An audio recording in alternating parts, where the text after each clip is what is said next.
Hello বন্ধুরা, সবাই কেমন আছো? আশা করি সবাই খুব ভালো আছো। আমিও ভালো আছি বন্ধুরা। তো দেখো, আজকে আমি মাংস রান্না করব, তাই তোমাদের সঙ্গে একটু শেয়ার করলাম। এখানে দেখো, পেঁয়াজ কেটে নিয়েছি, লঙ্কা, আদা, রসুন, পেঁয়াজ সব নিয়েছি, আলু কেটে নিয়েছি বড় বড় করে। দেখতে পাচ্ছ এখানে মাংস আছে 700 গ্রাম। দেখে মনে হচ্ছে অল্প, যেহেতু ক্যামেরা দেখা যাচ্ছে, কিন্তু 700 গ্রাম মাংস আছে, তো রান্না করব। তো চলো, সব কিছু জোগাড় করে নিয়েছি। এবার ভালো করে ধুয়ে টুয়ে মশলাটা বেটে নিই। তো বন্ধুরা দেখো, মাংসটাকে ভালো করে ম্যারিনেট করে নিয়েছি। মশলা যেটা বেটে রেখেছিলাম আদা রসুন পেঁয়াজ লঙ্কা দিয়ে ভালো করে ম্যারিনেট করে নিয়েছি মাংসটা। আর অর্ধেক মশলা রেখে দিয়েছি, আলুগুলো দেখো লাল লাল করে ভেজে নিয়েছি। এই যে দেখো, অর্ধেক মশলা রেখে দিয়েছি, তো সেটা দিয়ে এখন রান্না করব। চলো দেখি।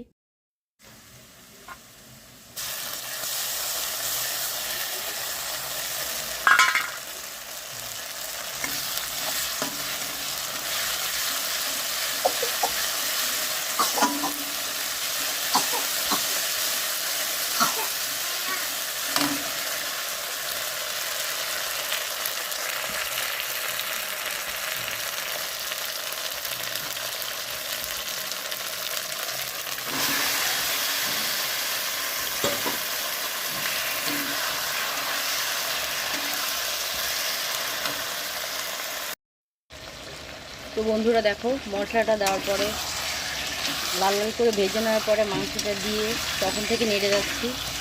মাংস মশলার মধ্যে যতই কষাবে, মাংস খেতে ততই সুস্বাদু হবে। তো দেখতে পাচ্ছ,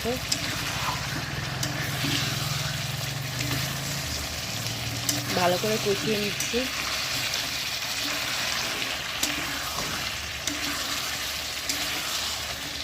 দেখতে পাচ্ছ মশলা থেকে তেল ছেড়ে দিয়েছে, আর মাংসটাও খুব ভালো করে লাল লাল করে ভাজা হয়ে গেছে।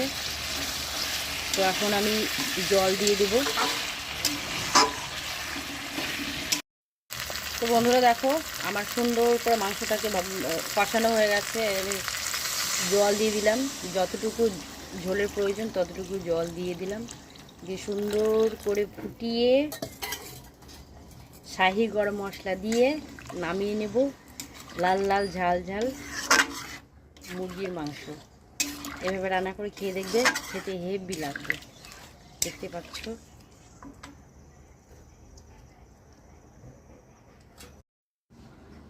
তো দেখো, গরম মশলা দিয়ে হালকা একটু ফুটিয়ে নামিয়ে নিলাম। দেখতে পাচ্ছ কত সুন্দর হয়েছে, লাল লাল ঝাল ঝাল মুরগির মাংস। ঠিক আছে, তোমরা এভাবে বাড়িতে ট্রাই করে দেখবে, খেতে অপূর্ব লাগবে। আর দেখতেই পাচ্ছ। তো বাই, সবাই ভালো থাকবে।